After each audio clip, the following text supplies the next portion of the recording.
As you follow the sequence, it is going to be Q Squad on the Legion side again, and Bunker down back to the Hellborne side. Of course, Q Squad will also have the first pick as a result of that.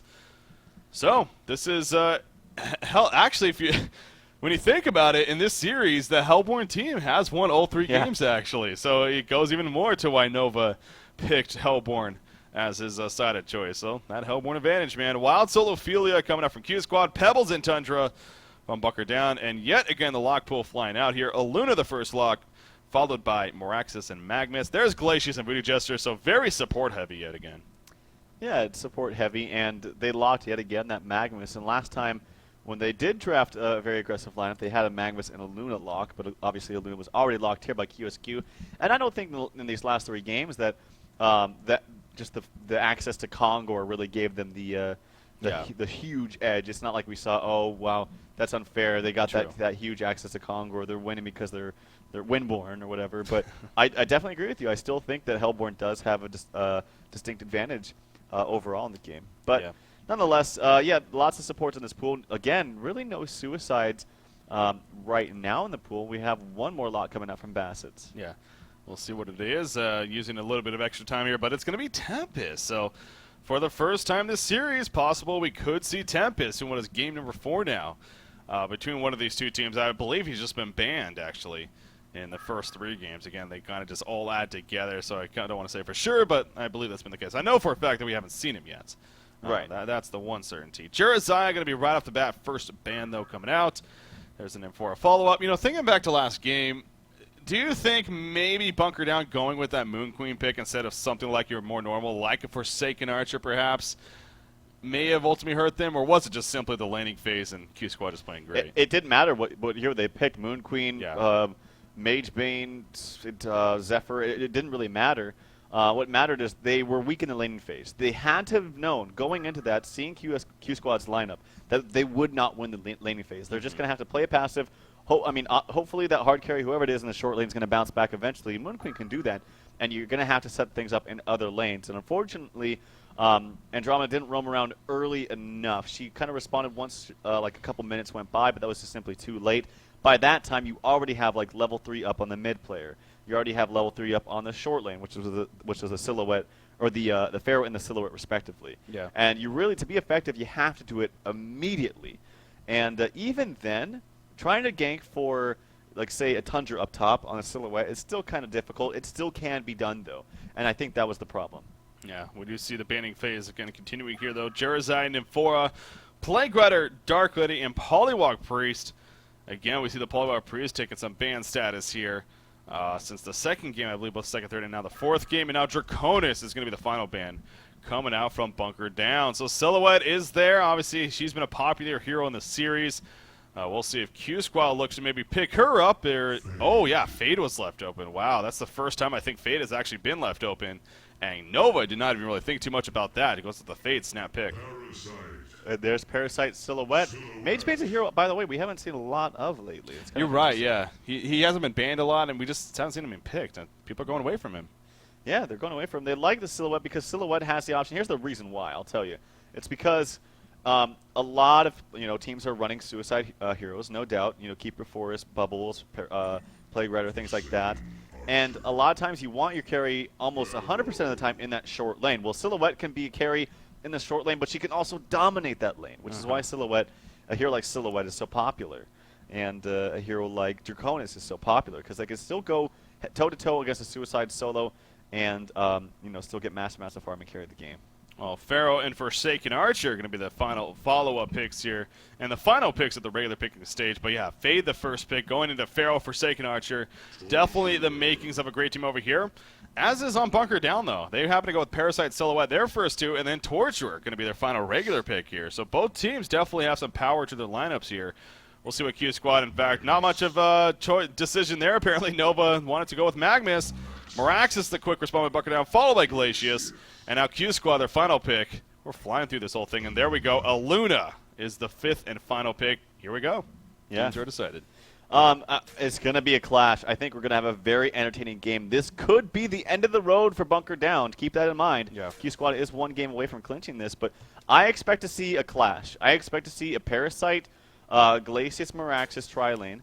in the long lane against this was probably going to be a Magnus, a Luna, Forsaken Archer, and probably a Suicide Pharaoh in this case. Because when you're up against a Parasite, you got to expect the fact that you're going to be they're going to be aggressive with you. Yeah. That being said, this is where the mind games come into play, and I really do feel like it'd be smarter to maybe throw your lane top, but how do you throw a Suicide long lane if you're the Hellborne team? It's almost impossible. So with that being said, your lanes are very obvious, and it's very easy to counter on them because QsQ knows what you're going to do. Yeah, so we'll see how that, of course, plays out. Always interesting, as you referred to, and I definitely agree. It seems like this series specifically, you've had the laning phase that just gets dominated by one team or the other right off the bat, and they just don't stop from there. I mean, it just continues the momentum, and then they eventually win the game. So we'll keep an eye out for that to see which team is starting to take the early lead and see if it follows that suit. But you look at QsQ, all 5 of them heading towards this bottom lane. Is the courier going to spot them? I believe it might have spotted Pharaoh right there. Oh, Glacius is going in, though, for the ward, and he's in a lot of trouble. Glacius is very likely going to be bloodlusted here. There's the Magnus Lava Surge, and yes, Rhythmate will fall. Joseph Fan actually sneaking in there for the kill for the Bloodlust. So just like the first game, unfortunately, Bunker down does get bloodlusted right off the bat. I don't even know why he would ward down there. Like, I feel like you should ward a little bit higher up. Maybe his thinking, okay, we might go up against the tri-lane, and I want to see vision, you know, right above or right below this camp here. But that was a risky play. And but at the same time, I think in this situation, you got to give more credit to QsQ than point out the faults of Bunker down because of the path that all the heroes walked. They kind of walked down below the trees and then around. And most teams would not do that at all, so good job by them. Yeah, definitely caught them off guard. You see right here, Parasite trying to go into the Legion jungle, but Nova's like, nope, you are not going to freely get into here. I'm just going to pound in some auto attacks into you and get you to fall back, so get out of here. So Parasite will eventually fall back to his own jungle for now. We'll see where he ends up. Of course, Parasite is one of those heroes that definitely can switch between the two jungles, depending on what he feels comfortable with. But it's looking like Bunker down is going to send that Moraxis Glacius bottom here. And, oh, look at what QsQ's doing, actually. Magma's hiding over here onto the side. Melee being very sneaky. But you got to look at Moraxis and Glacius. They're very aware that something is up. Aluna is standing right next to Waterside over here. So they know that they're trying to set up something in terms of maybe trying to flank them. But they're still going to push up a little bit, and it's going to be a little bit crafty. We'll see. Maybe if Aluna starts moving. Oh, here she goes, and now Moraxis notices it. Is he going to fall back? Here comes Magnus. Moraxis is going to be stunned. Aluna's charging in. Going to be frozen by Glacius, though, so at least some harassment in the background. Moraxis is somewhat beefy. Will he be able to survive this? He gets the axe off, and Aluna's the one that needs to be a little bit careful. The power throw connects, though. Lava Surge not going to be up in time. The crippling volley will hit, but Magnus already turned around, and Moraxis will survive, and now Glacius going for some counter kills. Doesn't have enough mana for that ice imprisonment and not enough auto attack damage. Wow. Oh, that got close. The power throw just misses as well. And then Magnus just used, okay, so Magnus did by the way, roaming items, oh, wow, boots and clarities, and then just popped a clear right there, and it was canceled immediately by the creeps. So he's going to have to walk all the way back to base. So it's unfortunate for him. But regardless, this is in a very aggressive lane. What they need to do, honestly, is suicide Moraxis. Have Glacius go top or even go mid, but assist somewhere in another lane, but they cannot. Oh, look at Magnus! Magnus oh going to the observatory for a freaking regen, but oh man, Glacius turns around. He doesn't go towards him. He even attacked him. Yeah, I don't know what that was. Rhythmate just wasn't paying attention apparently. Now Magnus is actually full life and full mana now with the regen, so he should be fine. And oh yeah, that seemed like a big missed opportunity there from Glacius. I mean, he doesn't have his Tundra Blast, so maybe that would have been the saving grace. Oh, going to freeze just in front of the invisibility right there. Glacius will pick it up. And Aluna just going to have to wander around. This is a very fun start here. No, you're totally right. I mean, even if he didn't have the slow, just his movement was not or not good. Like, he attacked, and it looked like he was auto-attacking because he, like, started to walk downwards instead of it feels like someone would have, like, very low APM or something like that. But he definitely could have got a kill there. Oh, here's the middle lane, though. Fade's in a lot of trouble, and Fade will fall. Parasite, the big part of that, came in with the Wild Hunter. Glacius with the flank, and Torture gets the kill. Good, yeah, that's what they need to do. They need to roam around. Moraxis just simply needs to be suicide at this point. Glacius should even go top. And actually, I wanted to mention this, but look at that. A very early Iron Shield actually purchased with the Bloodlust gold that Jonas Fan got. So wants that Iron Shield against the auto attacks that are just being pounded in by Silhouette, doing so much damage. I think Silhouette could actually kill Pharaoh if he just mans up right here. It's going to be close. Has that tree grapple. Actually, if he used it on the one offensively, he would have got it out. and got the stun out. So kind of unfortunate play there by Flensmeister. Yeah, I was thinking the same exact thing when you said it. I mean, it seemed like he could have gone the offensive tree grapple and perhaps guaranteed a kill, but chose to play the passive route and fell back. Torture, in the meantime, taking a bit of damage from Fade here, being played by Style, who now has his bottle, and it's going to start being able to regen, of course, with that. So perhaps be more liberal with using those abilities as a result. But yeah, so good response there from Bunker down, and this no doubt has been a very interesting start to this laning phase. But breaking it down a little bit more, I mean, you look at the middle lane. Torture is 15-4, Fade is 16-4. So even despite that death, he is still managing some better creep farm here against Torture. Yeah, I know. It's pretty much the hatchet. I mean, you can always get maximum. Oh, the max stun range coming out from Burning Shadows does not hit. Very close right there. It could have been a death on that Torture as he does not have boots yet. But yeah, with the hatchet, it's very easy to get last hits, even against the Torturer. So Yeah. he's got a lot of last hits right there. 19-5. Torturer, as you mentioned, only 17-4, but it's still pretty even. Yeah, pretty even indeed. Morax is at the bottom lane. Magnus is kind of setting up for a gank, but Morax is just going to fall back more than enough time, and he will be fine for now. You talk about this, how Magnus isn't the most ideal babysit. I mean, even with Forsaken Archery, just the fact that he's just melee, and especially the early levels, his stun range isn't the longest.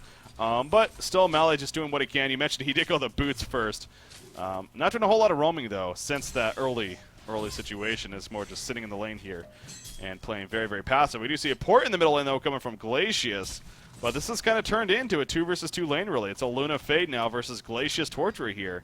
As another Wild Hunter picked up from DM from Russ, playing that Parasite. He's going to try to get positioning now. Will Aluna push up just a little bit too far? Will Fade? She's going to Burning Shadows. Aluna's pushed up now. They're going for a kill to Glacius. Oh, but when is the open going to happen? Finally comes out with the Leech, but it seemed like that was so delayed. Will it still be enough for the kill? Yes, it will. But the tower damage not going to be enough. And now Fade's actually in a little bit of trouble. Torture going to avoid the tower damage right there, and Torture will be fine. So a little bit of a slow start there, but they got the kill in the end. Glacius, you just need to cast your spells, man. Yeah. Yeah, I think that's what they were waiting on. I mean, the Invis was coming out from that Wild Hunter onto Parasite, and I feel like he was waiting on the Glacial Blast or something to be set up from Glacius, but they actually ended up turning it, starting in the stun out, the Burning Shadow stun onto Glacius, and then, yeah, it just was very slow. They definitely had those kills, they just weren't casting their spells, but nonetheless, they still got the kill onto Nova, and no one else died from them. Knocks down here on Forsaken Archer. You saw him in Magnus trying to set up something Moraxis, but again, the Suicide Moraxis, he's staying alive. Bassett's here playing smart in that sense. He's still only level 2. It is definitely not your most ideal Suicide hero, but they had to do someone, and in this case, with the lineup that they have, it really just made the most sense when it's all said and done. So as you said from the beginning, they really needed the Glacius to roam around. That happened. And so that's the good news here for Bunker down, but at least as long as Moraxis stays alive, that is the good news. He is roaming a little bit himself, actually. I guess he was maybe trying to protect the bottom rune. It ended up spawning top, or did Magnus actually pick it up? It was a regen bottom. Was it a regen? Okay, so it was just picked up, and not much use of it. Meanwhile, at the top side, Pharaoh being in a lot of trouble. In came the Minotaur-controlled Parasite by Parasite. Still, but obviously on top of that, and even a Glacius was there. But Parasite gets credit for the kill, so DM from Russ playing an awesome Parasite here early on. He's been playing it well this entire series. You got to give him credit, and he's been playing different roles. Solo mid on a bubble, solo or jungling now on Parasite, so got to give him a lot of credit. Yeah, he has definitely been a big part, too. Not only, well, obviously the game that they did get, and getting them off to a great start here in what is game number 4 in this best out of 5 series. Moraxis, though, he has kind of adjusted to the middle lane now, and Torture is currently porting back. I was going to say that she goes somewhere else, but she was just backing into some regen, so Moraxis was more so soaking up the experience here while she was gone. But we'll see where Bassett's goes. Burning Shadows coming out, but no initiation attempt from Fade. Just really wanted to rest. But again, Pharaoh's in a lot of trouble. The Skeleton King hold right there to keep Pharaoh in place. In comes the Parasite face hug. Not going to be enough, though. Pharaoh just a little bit too beefy and activates the health push shortly after. But Parasite at least keeping him on his toes. I mean, even though he did die once, this is why Parasite, or not Parasite, but Pharaoh is regarded as a very strong Suicide hero, as he does prevent ganks, or get away from ganks quite easily with that wall, the Maul of Mummies. It's very easy to get away from potential ganks. It was shown right there, so good job by him. He does actually have that ultimate now that he just dinged level 6, and maybe looking to get a kill onto this Torture, which is a very good target for him, as Torture has little to no escaping mechanism, maybe can stun and run away, but with that wall of mummies on you, there's really nothing you can do. Yeah, definitely saved his life right there. So again, at the bottom lane, a little bit of tower pressure being put out here between Forsaken Archer and Magnus, but Moraxis just once again just standing his ground and getting as much experience as possible. He made level 4 right here. Needs to be a little bit careful, though. He was pushed up quite a bit. That piercing arrow's on top of the crippling volley, and he will get destroyed. Yeah, I was going to say Bassett's a little bit overconfident there, and Magnus definitely took advantage. And, well, the combo from Forsaken Archer set up the easy kill, it seemed like. Yep, definitely. And then actually good deny coming out from Jonathan Fan in the top lane. Strider's now purchased as well as a power supply, or mana battery, I should say, onto Magnus. And he's going to be able to roam around quite effectively now. Only level 4, but still doing quite a good job considering he was not really doing anything in lane. He's 0-0 as far as creep score goes. Yeah. So yeah, and then things are looking quite good for both teams. I mean, Nox getting a great farm. In the meantime, you have Silhouette getting a fantastic farm as well. Pretty much neck and neck at the same CS and same GPM. So yeah, very similar actually, and you point that out. So that's definitely setting up to be what could be a very interesting game here, to say the least. Again, both sides have their positives. So as I stressed at the beginning, it seems like who's ever gotten that decent lead early on has just had the advantage throughout the whole game and eventually just won it. For the first time in this series, we really have a very even start, actually. I mean, the stats do give a slight advantage to our Hellborne side and Bunker down, but it really just seems like when you look at the big picture, it is very even. In fact, in the middle lane, Torch in a lot of trouble. The Torment, it's all going to do him in. Jonas Fan, good job with the assistance, and that's definitely another part why Pharaoh can be a great hero, because of that global presence. So great job right there assisting. Fade also level 7 now, of course, so he used his ultimate to even initiate right there, catching Torture off guard perhaps.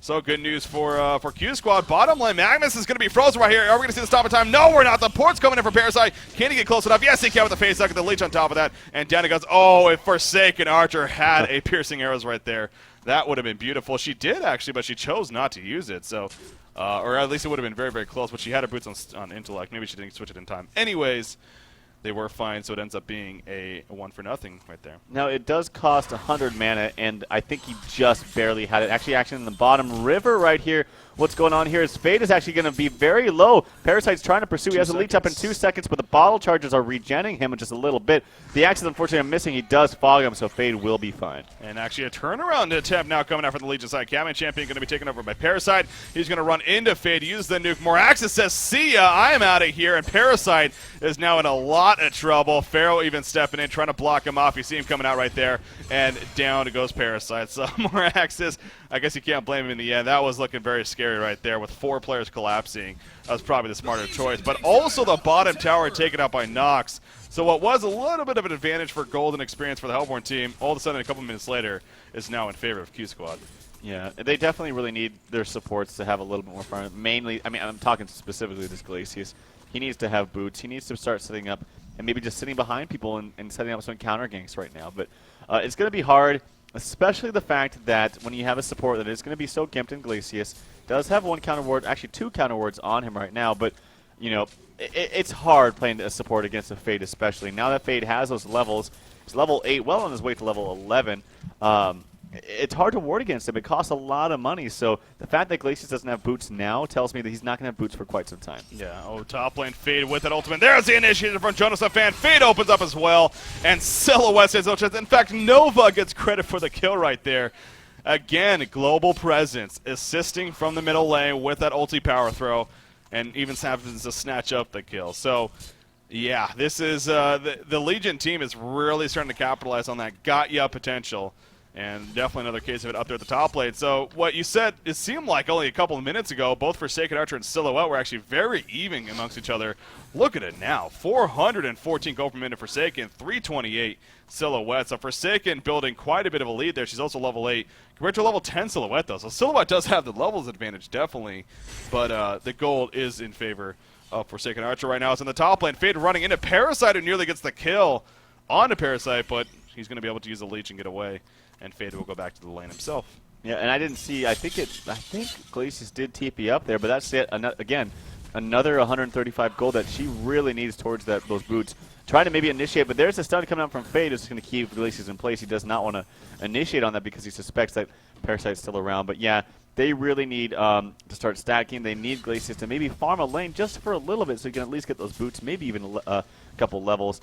And yet again, we see that combination coming out between Aluna and Pharaoh. Yeah. And that global presence, and it's working out quite well already. Yeah, why didn't they pick up Thunderbringer on top of that, man? That would have I been know. mass global presence, right? Yeah, so obviously making the best of it here. And now, once again, Fate is roaming in. She has the ultimate activated, and she is looking for another kill. She only has enough mana. Oh, she might have to, if she uses the Coal first. There we go. The Burning Shadow's actually coming out. Easy kill. Jonathan fan actually getting credit for it. So again, a case of both the Luna and Pharaoh just really assisting with those globals.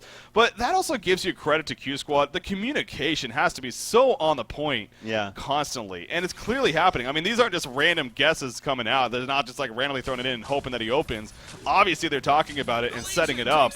And it is executing. And this is what I keep going back to with QsQ. They're a really entertaining team to watch as a team, because they play very, very well together. So, well, yeah, and this initiation on the heroes between Fade and Pharaoh, it's not like something you can respond to with, say, a Luna power throw or even that Pharaoh Tormented Soul. It's something that you have to be ready for. It's like, I'm going to hook him right now, get ready for this. It can't be like, oh, I already hooked him. Okay, well, now let me snipe him.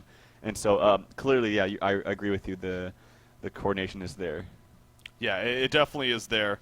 When it's all said and done between QsQ. So right now, 3,300 gold lead. The experience, it's obviously pretty much identical here, but the gold lead is starting to work more and more, specifically on Nox playing this Forsaken Archer. Has the Firebrand already finished, and another 1,000 gold saved up. So very good news here for the Legion team. All on top of the Whispering Helm, by the way. I kind of just missed that there. But yeah, also has the Whispering Helm to go with the Firebrand. So very, very good start indeed. We do see Magnus, Pharaoh, and Aluna pushing this top lane in the meantime. Glacius only level 4. He's the only one up here.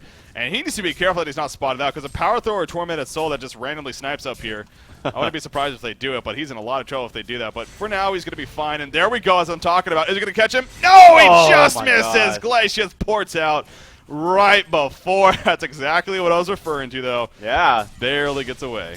I mean, and you have to expect that, too, when you're pushing lane like that, and a lot of heroes will tend sometimes to stay up there. So good presence of mind yet again from Pharaoh using that Tormented Soul, but was very, very close. You can't blame him. That was just too close to call. Fade opens on a Silhouette right here, but not enough damage for the kill, and Silhouette will just tank it and then continue cleaning up the creep. So Fade trying to be a little bit crafty. We do see, the Tormented Soul not able to cancel the health push and just out of range, but actually that was a portal key being used by Style on that. Fade openings on a Parasite, but not, again, enough for a kill, just more so harassment, and then falls back. But there's the top tower kill, and the gold lead is now even that much bigger, 4,100 to be exact, as they're just going to also clean up some creeps here in the meantime. The bottom lane, ultimate was used by Meraxis. He nearly died, actually, as he's going at it with Forsaken and running back in. The crippling volley will hit, and down goes Bassett there on Meraxis. I caught the tail end of that, but I'm not sure what Meraxis was thinking, as he was by himself with minimal life. Yeah, I didn't see it either, but Nox is just finding kills right and left, and he's very close to that Geometer's Bane, which I'm trying to look here. Again, yeah, it's a great pickup. We saw actually last game, it was actually the game before, Bassett's on Valkyrie. It was a great counter to Parasite. Well, it's going to be the same kind of deal here for Forsaken Archer against that Parasite, being able to cancel that face hug.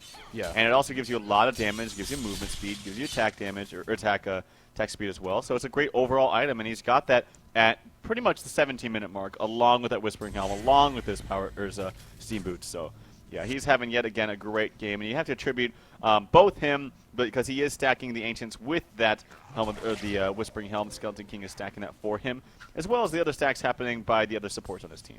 Yeah, you can see the Skeleton King. In fact, here we go. Whether or not that's actually being controlled by him, that's something to keep in mind, too. You know, and I'm sure you can vouch for this. You tend to maybe share control with other players on your team, usually something like the support role, and they would actually just keep on track of that. From my experience, normally it's just that person is just, is it? Okay. good enough and just talented enough to be able to micro that. I mean, it doesn't take that much effort to do that. Yeah. Might be just actually some action there, and DM from Roos does get a kill, but it does get countered on by Joseph, and the stun coming out on the Torturer. Magnus is just going to steam back and try to walk away, but the stun comes out. He might be in a lot of trouble. Magnus, a couple more auto attacks, and there he does fall, actually. So, unfortunate there, a 2-for-1 trade in favor of actually Bunker down to Silhouette. Is still trying to pursue, actually, Aluna. Aluna might be a little bit too far, and he does get the swap out. Yeah, that was looked like it still is going to be dangerous for Aluna, but just a little bit out of range, as you said, and Silhouette just plays it safe and swaps on out. So, yeah, I mean, I guess I know I've heard it before where they sometimes have assistance, but in the end, yeah, I guess it is just preference. Really. I mean, there's nothing wrong with that. Yeah. At all. I think most of the time it's just a friendly reminder of, hey, make sure to stack this, or something like that. Yeah. Well, Forsaken Archer does go over there and clean up what looks like to be, or have been at least, triple stacked Ancients. 18 minutes in. Look at what she has. I don't know why I still get surprised at when we see this, because it seems like we do see it often, especially at certain players like Nox. But, I mean, a Geometer Spang, Whispering Helm, Steam Boots, and we're not even 20 minutes into the game. It really is just absurd. So, great start here for QsQ. Now, actually, Fade is running in, but he's on top of a Ward of Revelation. He's be able to get frozen first, but his Rhythmate is going to live still. He might still die. No, he's going to be fine, as the dot damage just not enough. And Fade actually portal keys away before she gets caught. So Style did go the portal key route. We didn't mention too much about that. She has had that for a little bit, though, and hasn't really been getting a lot of guaranteed kills, but it's been putting out a lot of harassment with it at the least. Yeah, it's keeping the Hellborne team on their toes, but they actually are quite even in experience. There's only a 500 gap right there. And actually, we do see a portal key picked up on Meraxis. I have no idea how he got that, but he got it, and that's going to be good for his team. Yeah, that's obviously huge. Now he is sitting on still just red boots and a mana battery, so maybe that explains a little bit more how he got him. I mean, only 163 gold per minute, so basically went straight for that. But yeah, I mean, he does have it, and that is good news here for the Hellborne side. Gives them some initiation chance themselves. Now, Forsaken Archer, though, she already has another 1,800 gold saved up, so it's getting to a point where I guess really she purchased a Warhammer, so possibly a Shrunken Head, but really at that, you say, okay, honestly, you could probably just group up and cause some issues here for the opposition. But we'll see what QsQ ultimately decides to do. But yeah, you mentioned Fade with that portal key and how she's not getting a lot of kills, but just harassing. But as you said, I mean, it's just keeping them on their toes. It's keeping them guessing, and it's keeping them constantly playing passive, and they're not able to really overextend. They have to always keep that in mind. Silhouette's continuing to farm the jungle down in the middle, and we do see Meraxis jump on, and Magnus actually, a lot of ports are coming in now. They're going to get the guaranteed kill, but at what cost right here? Parasite jumps in with a face hug, actually, and he will fall. Odd decision right there. Piercing arrows doing a little bit of damage to Bassets in the meantime. I say a little, I mean a lot, actually. The impalement will take down Pharaoh as actually Silhouette joins the party, so a turnaround here coming out when it's all said and done for Bunker down, perhaps. Aluna puts out a stun, trying to keep Forsaken Archer alive. The illusion still doing some damage. Will Silhouette port to it? Yes, she will. Will she get the kill? Torture Talbot's forward has the haster. The chain reactions will hit, and Forsaken Archer will fall. Hat trick coming out for Zepro right there. Playing Torture, and actually Bunker down. They came out on top there pretty well. Yeah, now they're leading just a little bit in experience, and Zepro really wants this win. He wants to stay in this tournament and really wants that trip to DreamHack. And I can't say, obviously I can't say I blame him. And unfortunately, I was hoping that maybe after some of these exchanges, Glacius can get boots, but still doesn't have boots yet. Oh, we need to put like a donation box for him or something. But yeah, nonetheless, they're making him. It looked like a bad situation. Unfortunately, Nox did kind of TP in there, and he didn't get the first volley off and only had. You did mention it did do a lot of damage to Meraxis, but that was the only target, and I feel like he was going to die anyway because he was in that wall of mummies. So I feel like there could have been a little bit better placed ultimate from Nox. Yeah, it definitely could have been. But, I mean, yeah, you got to give credit to Bunker down, especially with the timing by Silhouette right there. She seemed to come at a time where it seemed like the Legion team, they used quite a bit already. And they, as we saw, they killed Meraxis. Speaking of Meraxis, he tried to jump Fade right there, but Fade had just a little bit quicker fingers and was able to portal key out before Meraxis got the stomp off, or the quake even. So good reactions there coming up from Style playing that Fade. But QsQ did seem like they were getting a lot of momentum, but again, Bunker down. They've slowed it down, and they still have as impressive as Forsaken Archer is, and definitely damn impressive. Silhouette is farming not too bad herself. Flensmeister here has an Nullstone finish, has the Steam Boots, and is continuing to farm in the jungle for now, sitting at 371 gold per minute. But also there's Torture. Did pick up the hat trick last fight. Obviously the Talbot of Command played a big role there. And he now has a Blessed Ore picked up. You know, could be something like a Sheepstick even if he... Oh, but look at that jump onto Torture between Fade and Pharaoh. And he just melts to the ground. They're going to try to counter. Will it be enough? Pharaoh getting slowed down here. Fade just trying to run away with those Ghost Marchers. Pharaoh puts up the Mummy Wall. That Glacial Downpour doing a lot of damage, though. And Pharaoh will eventually fall. And now the Hellborne team just going to clean up the Ancients as a team.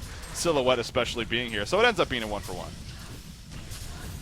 Oh, sorry about that. I muted myself. But yeah, that was a good exchange. And I actually almost looked like Meraxis stunned nothing, but he did just cancel it. So good for him. But Yeah, I think the deal breaker here, though, is that this Forsaken Archer has a Shrunken Head, and, well, right now, it's just bought it.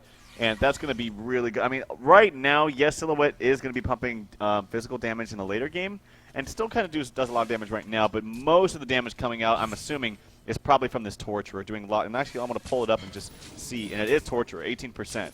And that's really what you have to fear the most if you're the help or if you're leading side.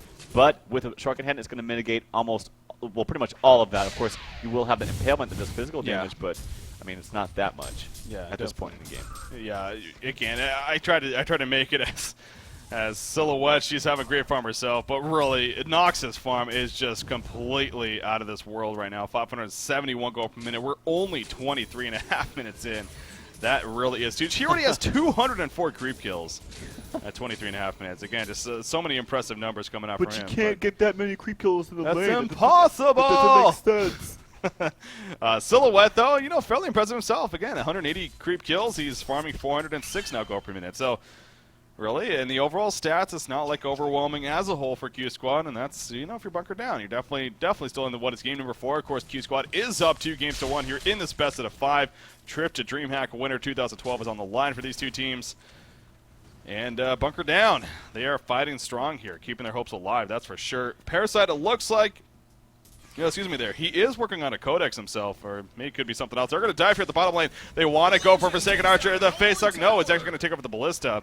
And I thought he was actually going to face hug initiate, but chose not to. But here comes Fade jumping in on a Torture. There's the fall over Jonathan Fan. But Miraxis will counter right on top of Forsaken Archer. Do they have enough damage out? But where is Silhouette? There's the eruption coming in from Magnus. And Miraxis is going to melt to the ground. Silhouette just doesn't get here nearly in time. Oh, she's going to go balls to the wall right here. We'll get the kill on Magnus. And she ports out to her illusion. Going to be fine. But Glacius also gets picked off. As you see, Parasite, he's still in the freaking Ballista.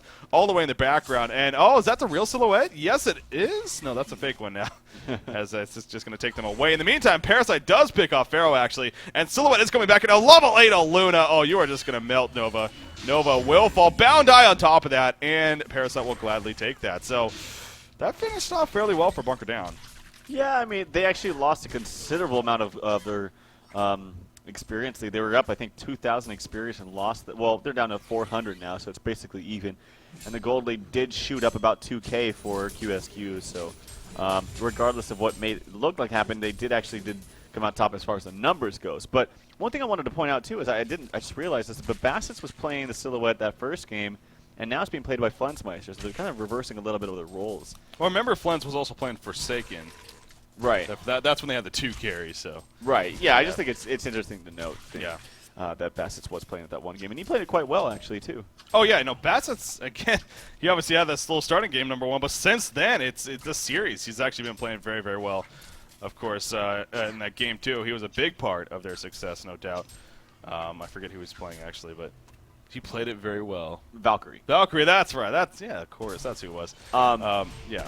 Yeah, actually, in that initiation, I got to say, good job by Nox, actually, getting the crippling volley onto the Torturer as he got initiated on. Of course, he does have that push book, so he could push himself out, but you cannot push yourself out of that volley, so it was a very important volley that he did hit.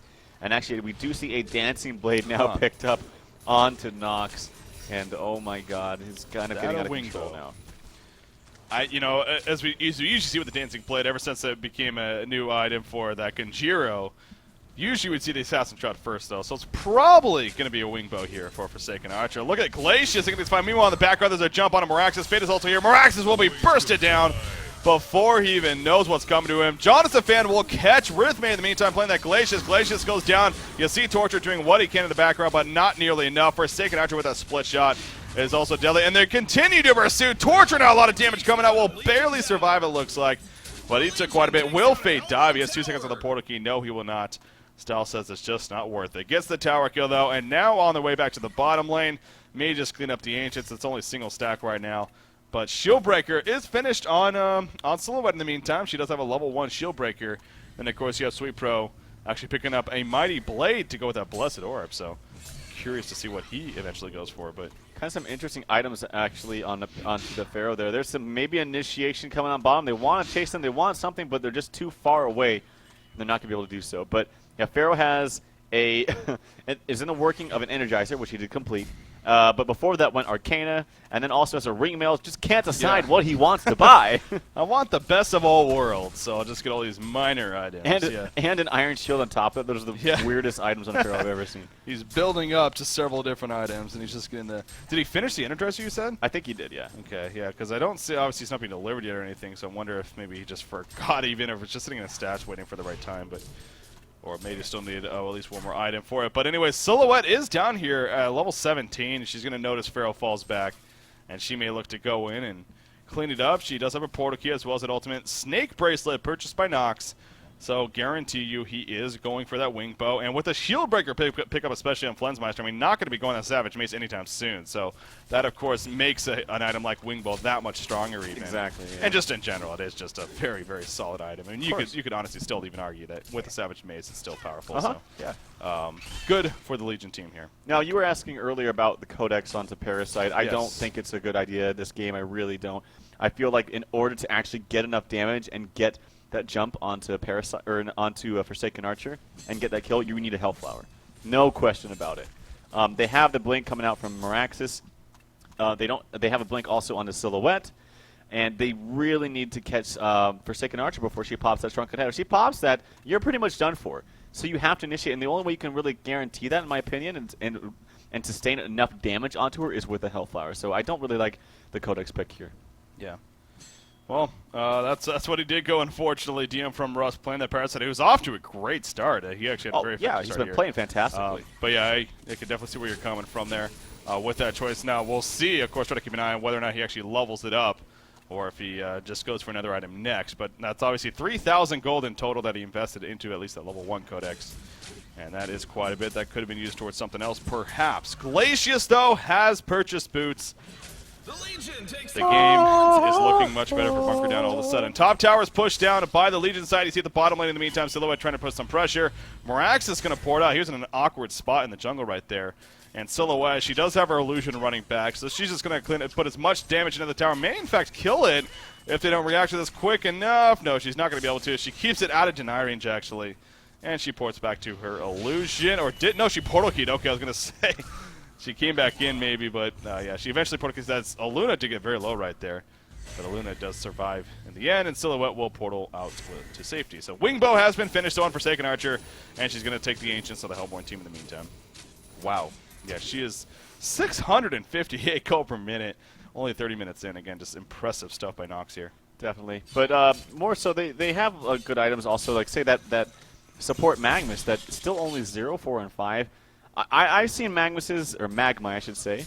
And actually, that's Fade looking for a kill, but there's a very fast response from Merax. It does pop the ultimate as well.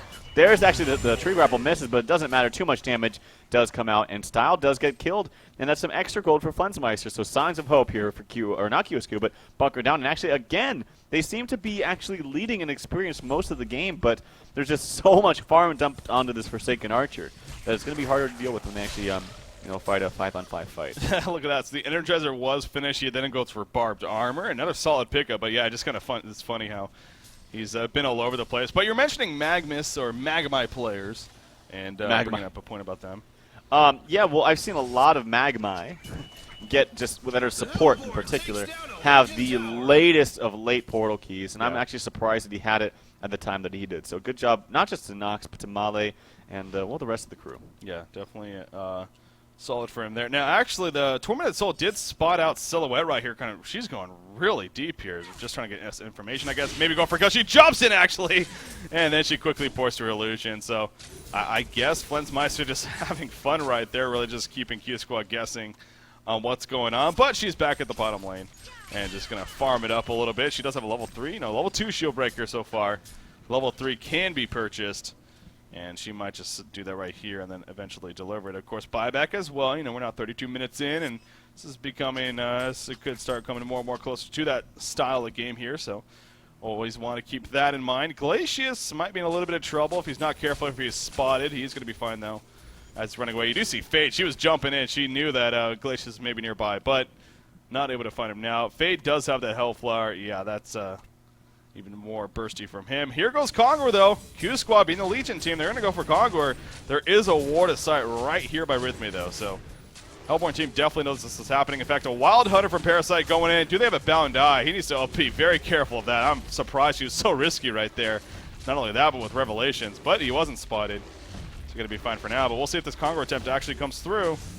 I was surprised, actually, that Nova doesn't have a bound eye. Yeah. So, yeah, it's kind of crazy that he doesn't get spotted out. But look at Fade. He's scouting out everybody here. And he does get the stun and then blinks away. They're trying to... Forsaken's gonna launch him. Oh, but the counterfeits. What a mommy wall from Jonas and Fan. There's the piercing arrows. And the Hellborne team will just melt to the ground. Parasite does pick off Faye, but is that going to matter when it's all said and done? You do see Silhouette in the background trying to maybe clean up a couple of heroes. So actually not too bad here for the Hellborne side. Silhouette being level 19, trying to find Pharaoh. Will find Pharaoh. And Pharaoh is no doubt dead. But now Forsaken Archer. Nope, the illusion comes out. And Forsaken Archer will just simply kill that. Magma's also nearby. And you see Silhouette all the way down here. So what a combo off the bat. There we go with the kill on a Parasite. Moraxis is back in this fight. He might have bought back. Yes, he did. Silhouette cleans out Magma, so hat trick for him. And now it's Silhouette versus Forsaken Archer. Does have Moraxis to support. This could be a one genocide fight here for Bunker. Down the trigger goblin, not going to hit. If that was pre-nerf, that very likely would have hit, though. Yeah. And actually, Forsaken Archer will be fine. But they're going to go back and clean up Congor now. Wow, I'm surprised it ended so well for Bunker Down. I am too, and that was just a classic case of carries owning the rest of the other person's team. And they're going to get this Congor snipe, it looks like. Maybe Aluna can actually snipe and get the last hit, but it doesn't matter. The Congor is down, and that was actually a favorable fight for Bunker Down. And you got to give a lot of props to Flensmeister doing so much damage. And also props, I watched the exchange between Nox and DM from Russ on Parasite, and Parasite almost died, went into one of those catapults. And Nox still was chasing, was getting those auto attacks into that catapult, and then one auto attack was in the air, and while he was still in that that catapult, he actually used the volley and timed it perfectly and got the kill on the Parasite. But then good response coming out from Flensmeister, cleaning up the rest of the team. And there we go. Actually, Parasite is opting and going into leveling up that Codex. So. I don't agree with that. It's a Codex 3, actually. Jeez, yeah. And then Symbol of Rage finished onto Forsaken Archer, so wow. Yeah, did we mention yet? Nox is farming insane. 670 gold per minute, so despite dying right there, I mean, he still manages to purchase that. Oh, wait, did he die? Am I just making that up? No, he didn't end up dying. What am I saying?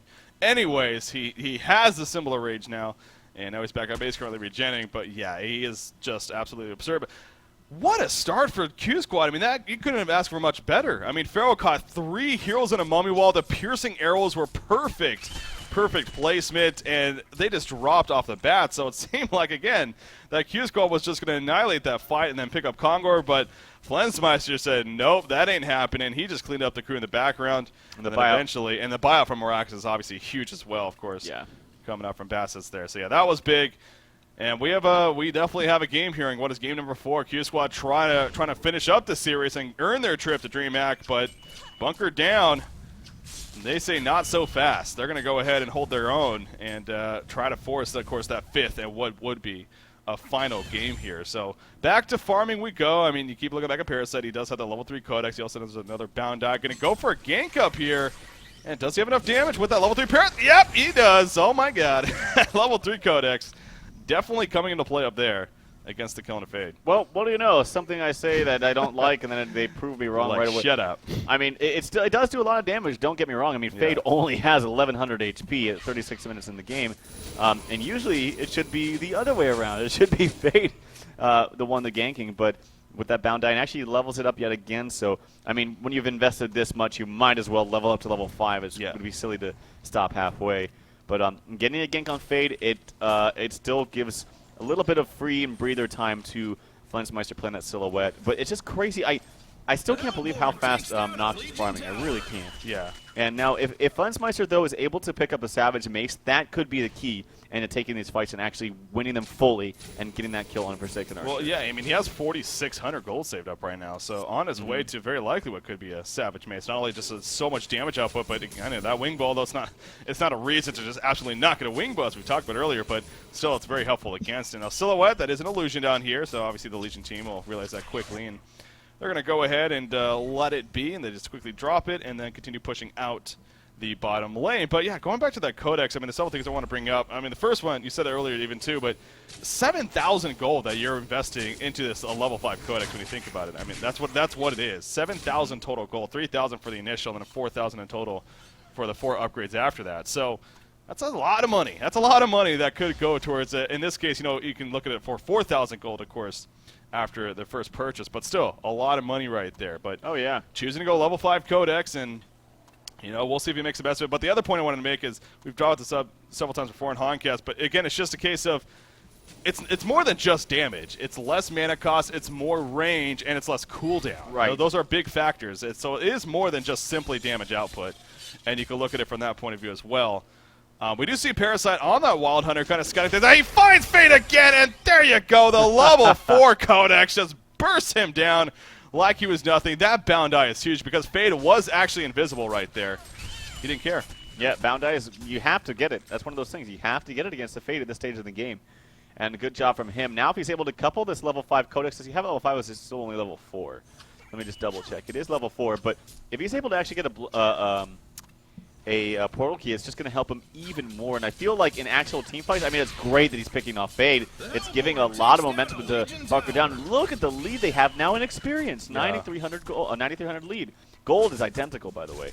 And Savage Mace is picked up on the Silhouette. She can hit from that low ground onto that tower. She needs to be a little bit careful, though. I don't think that she should really... Oh, there's the initiation. I'll let you take over, Second Archer gets dropped against pulled out. First Second Archer is going to fall. No, he's barely alive. The Symbol Rage is activated, and the Legion team turns it around. QsQ going to win this fight. Silhouette will be able to portal key away after resurrecting, but oh my God.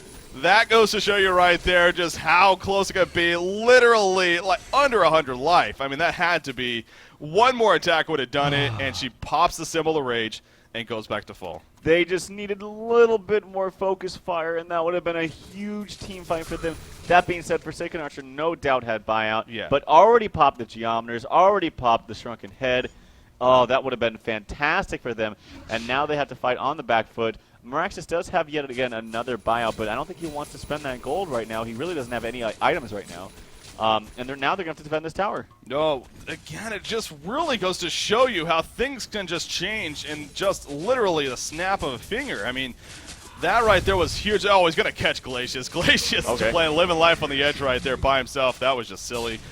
He eventually gets picked off. Now the one good side is he's doing level 9, so quick resurrection. There we go. Parasite picks off Magnus right off the bat. But at one cost by a Silhouette jumps in the background on a Forsaken Archer. You see the initiation big time in the foreground. Parasite will fall. Pharaoh standing at ground. The barbed armor, no doubt doing work right there. Silhouette will pick up the kill on a Forsaken Archer though, and now Pharaoh's in a lot of trouble. Pharaoh is going to end up falling. So Forsaken Archer dead. It definitely can buy back. Silhouette still chasing, going for Fade. Is going to be hit by the Burning Shadow, but Fade now in some trouble. Has the ultimate in 5 seconds. Oh my God! The damage output's ridiculous. Silhouette is a champion of Newerth, 9-1-4.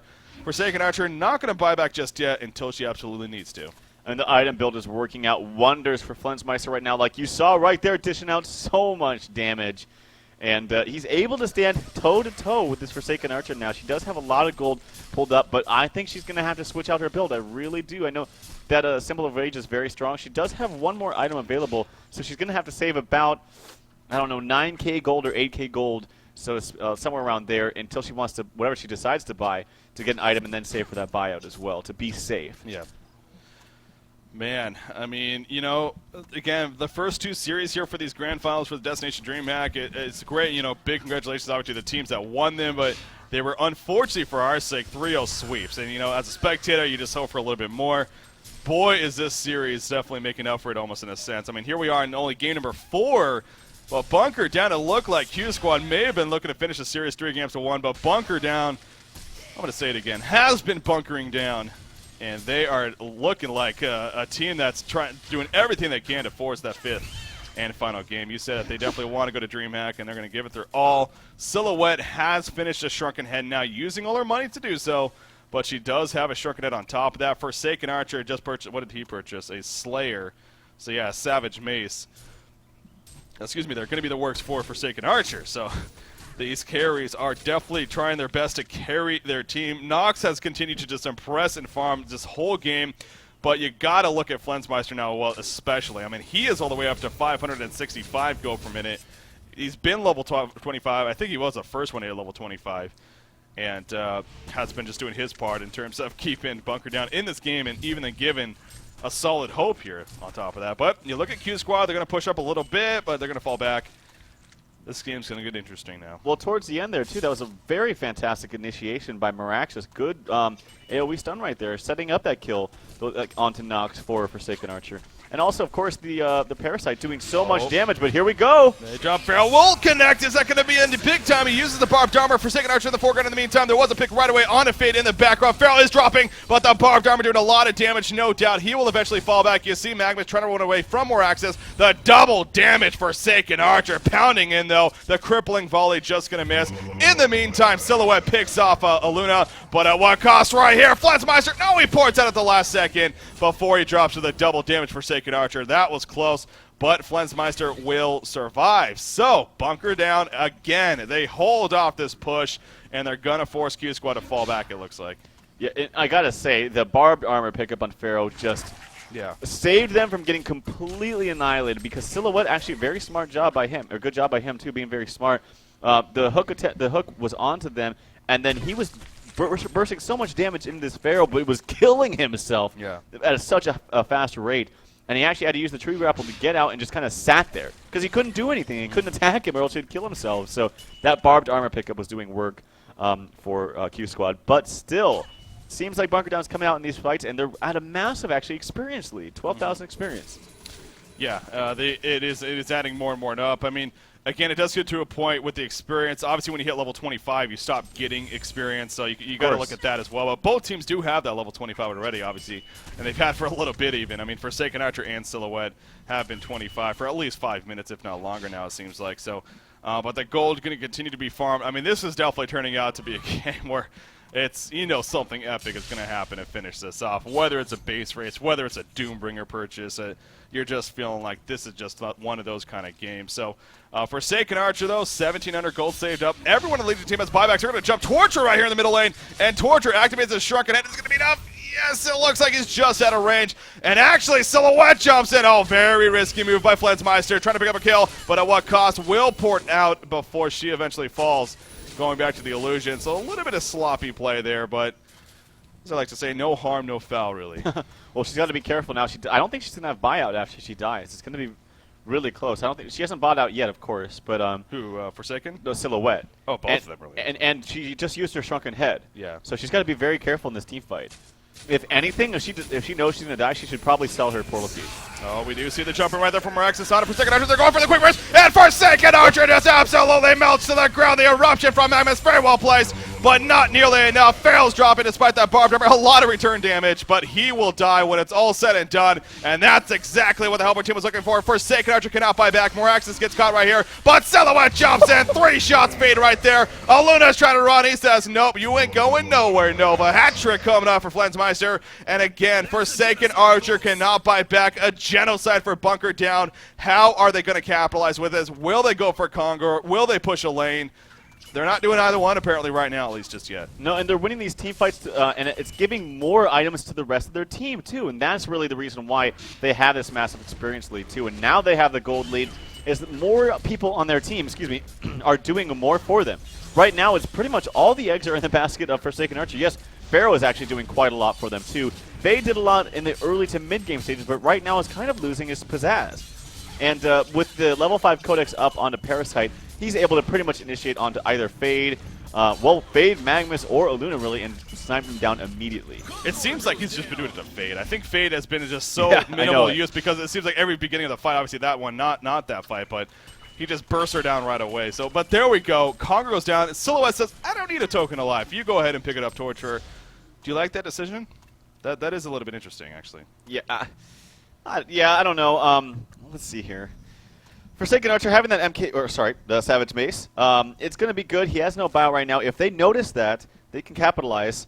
But having Torture on with this token of life is going to be really good for him. He's very, very close to that sheep stick. But it's deciding to maybe go for that Frostfield plate.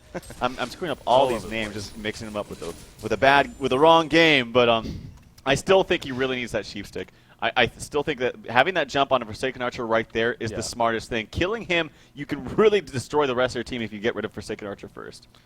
Yeah, it's going to be interesting now. Silhouette, nearly 5,000 gold saved up here. I mean, really looking forward to seeing, again, you got to save up for that buyback, of course. Speaking of the buyback situation, you got both Bassets and Sweet Pro here. So Torture and Moraxis have used one buyback. Other than that, everyone has full buybacks here between these two teams. So no doubt, though, those are going to start going away here as this game progresses. I mean, we're now coming up to the 48-minute mark. Man, both Forsaken Archer and Silhouette, they've been farming machines. They hit level 25 so early as well when you think about it. Usually we don't see it maybe until, 45, 50 minutes into the game, but they've been that mark for, it seems like 10 minutes now. But again, a case of just both. Look at that. Glacius actually has 2 Mystic Vestments. That's a little funny. He has one of Male's. I guess Male gave it to him for some reason. I guess had full items. I don't know. Maybe that just dropped for some reason. But anyways, you see they were maybe going to meet them at the bottom rune, but not going to happen. It said Parasite, so with that level 5 Codex now, he has 1,900 gold saved up himself. Now he could definitely go for another. Oh, this could be big. Oh, they spot Fade. Fade gets picked up out of the bed.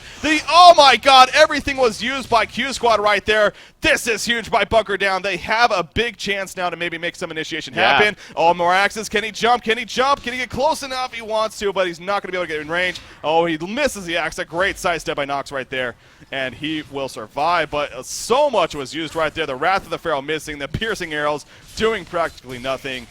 But still, they only lost Fade. But now Fade's down for 45 seconds. He can buy back, actually, as those are brightened up. So he can buy back, but this is going to be a push now from Bunker down. Well, when they use the hook, I think it's going to be off cooldown. Really, yeah, it's a very fast cooldown. Same thing with the Forsaken Archer. Actually, doesn't have that for another 20 or, well, not right now, 15 seconds or so. And with the Savage Mace up on Silhouette, look at that. She's just going to be able to hit from the low ground and just do so much damage. They should be able to get a Rax out of this. Yeah, they definitely should be. In fact, there we go. Initiation on a Forsaken Archer. Will it be burst again? And Rush will be a channel. There's a quick burst on a Fade. There's the ultimate from Moraxis. Jumping in Pharaoh with the barbed armor. And Forsaken Archer is just tearing up. And there comes a piercing arrow. Silhouette realizes she's in trouble. She falls. So Torture having that token alive. No doubt playing a role right there. They take over. Parasite takes over the Hell Cannon. Just trying to run away, but he got blocked right there. Magma stuns Torture, though. And Torture may very likely fall with this token alive. It's going to be close to Parathel Sniper. And yes, we're going to see a dead Torture right here as Forsaken Archer opens. Parasite gets a quick kill onto Luna right before. But oh, he's in a little bit of trouble. He's going to portal key away, though, an item that he just picked up recently. But oh my god, that was something.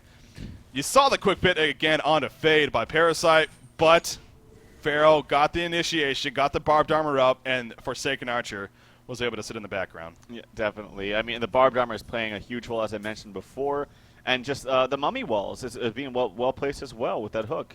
And Silhouette has to find a way to try to get out of that, and you have to make sure almost to save that tree grapple to get out of it. But here we go with the push. The buyouts should be happening right now. The glyph is going to be popped. They need the buyouts. They want them to start the fight before they actually buy out. There's the buyout. That should signal a huge red flag for Nox to get on out of there. I'm a little bit surprised they didn't pursue that even more. I mean, they know, people are still dead on the Legion team. Again, maybe they just figured a couple more heroes were nearby, but seems like that Parasite and Glacius could have kept chasing right there, setting up for a Silhouette jump in, but they do not. They got the buyback to be used, as he said, so Torture is completely out now. Silhouette is down to 1, and of course Moraxis, he has bad 1 for a while now, but that is still the great news coming out for Q Squad there. Torture is farming the bottom lane by himself, but there's an invisible Pharaoh here. I don't know if Pharaoh can take him out by himself by any means, especially being in half-life. That would be pretty damn risky. So Pharaoh's just going to keep scouting out, made his way for somebody else to get down here. In fact, post-haste just purchased by Forsaken Archer. That's an item that, well, you do expect to start seeing as this game progresses. But look at Silhouette trying to catch somebody here in the jungle. Not going to catch anyone just yet. Does have her support nearby, though, but a big collapse coming. This could get ugly. You see Magnus jumping in, misses Silhouette. Actually, Parasite is going to be picked off, but Moraxis jumps in, and the Wild Hunter, that's just a minion right there. Parasite did end up dying. Yes, he did. Wrath of the Pharaoh catches Moraxis. Silhouette, though, standing her ground. The barbed armor is activated, so Silhouette can literally do nothing right here. She just has to run away. No doubt another 1-5 for Q Squad, and the chase continues. Torture and Glacius just running away from an illusion, actually. Man, Bunker down, went aggressive there. That did not work out. Yeah, well, they kind of got a little caught off guard, and being able to take off this Parasite really seems to be the key way to win these fights now, because he's taking out these heroes in one go. I mean, we saw, and like you said, not just so much the burst damage, but the fact that the cooldown on the level 5 Codex is, what, 24 seconds, so it's very, very short. It's less than the cooldown if you're facing. Oh, the Wrath of the Pharaoh just missing right there. Magnus doesn't care, though. He jumps in onto Torturer. Glacius is here. Where is Silhouette? Silhouette in the background. Silhouette nukes down Fade pretty much immediately. Silhouette now is going to pour back to the Illusion, though, before too much else happens. Glacius stays alive, but the racks are going to fall right here. There's just too much damage coming up from QsQ as a team. Too many people are up. They're going to lose the melee racks. The ranged racks is going to stay alive, actually, for now. There comes the creep wave. The illusions are still here, but no, it looks like it is going to stay alive. The ranged racks does regen fairly quickly, and that'll be good for now. But they wanted to go to the top tower. That is why they take out the top tower. They're going for the other melee racks up here. Will they get it in time? It looks like they will. So much damage from Forsaken Archer. Parasite is back up. Will they jump on Forsaken Archer? Perhaps. Not just yet. Oh, Silhouette wants to make something happen, but she didn't have the follow-up. Silhouette's having a lot of trouble. Parasite tries to counter the shortcut at Forsaken Archer, though. So much damage. Activates that Civil Rage. Down goes Silhouette. And Forsaken Archer is just too damn powerful. Moraxis will counter. Silhouette does buy back. They're giving it one last go here. Forsaken Archer, the half-life splits up with the Geometer's Bend. In comes Silhouette, though. And Forsaken Archer is, oh, the Civil Rage keeping her alive. And Silhouette may fall. Yes, Silhouette will go down. Forsaken Archer may fall. Magnus done in. Forsaken Archer is still alive. Oh, finally the Codex. But the quad kill at the last second, and nobody can buy back on the Hellborne team except for Glacius.